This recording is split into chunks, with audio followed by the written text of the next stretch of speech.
Doctor Kiruthika. அவங்க உங்களுக்கு எல்லாரும் சிரிக்கிறாங்க மேம். கீழே தெரபிஸ்ட்டும் ரொம்ப பணிவாக இருந்தாங்க, டாக்டர்ஸும் சரி. நிறைய இடங்கள்ல இதுவே பெரிய பிரச்சனையாக இருக்கு மேம்.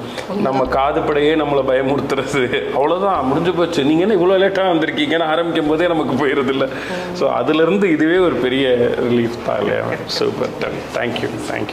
இந்த சிங்கிள் ரூம், ஓகே. அந்த சிங்கிள் ரூமில் உங்களுக்கு ஒரு பேஷண்ட் காட் இருக்குது, பேஷண்ட் அட்டெண்டர்ஸ் காட் இருக்குது. ஓகே. ஒரு small kitchen and attached bathroom, toilet, wardrobe. இது கிச்சனுக்கான பர்பஸ் அவங்க ஏதாவது அந்த மாதிரி வச்சுக்கலாம். Okay okay. ஆனால் ஃபுட்டெல்லாம் நம்ம இங்கே தான் ப்ரொவைட் பண்ணுறோம். ஓகே. மோஸ்ட்லி இந்த கிச்சன் யாரும் யூஸ் பண்ணல, ஏன்னா எல்லாமே நம்ம கிச்சன்லேருந்து ஹாஸ்பிட்டல் கிச்சன். நான் ஃபஸ்ட்டு வந்தோன்னு அதை தான் மேம் எக்ஸ்பீரியன்ஸ் பண்ணேன். எல்லாரும் இது ஏதோ ஃபுட் பிளாக் வீடியோன்னு நினச்சி தான் உள்ளே வந்திருப்பாங்க. ஏன்னா நான் ஓப்பன் பண்ணதே நம்மளோட பிளேட்டாக ஃபுட்டோட தான். ஸோ ஆனால் அங்கேருந்தே நான் சொன்னேன், அந்த சாப்பாட்டிலேயே ஒரு வித்தியாசம், அது வந்து ஒரு பேலன்ஸ்டு டயட்டாக இருக்கணும் அப்படின்றதுக்காக நீங்கள் அமைச்சு கொடுத்துருந்தீங்க. ரொம்ப நல்லா இருந்துச்சு.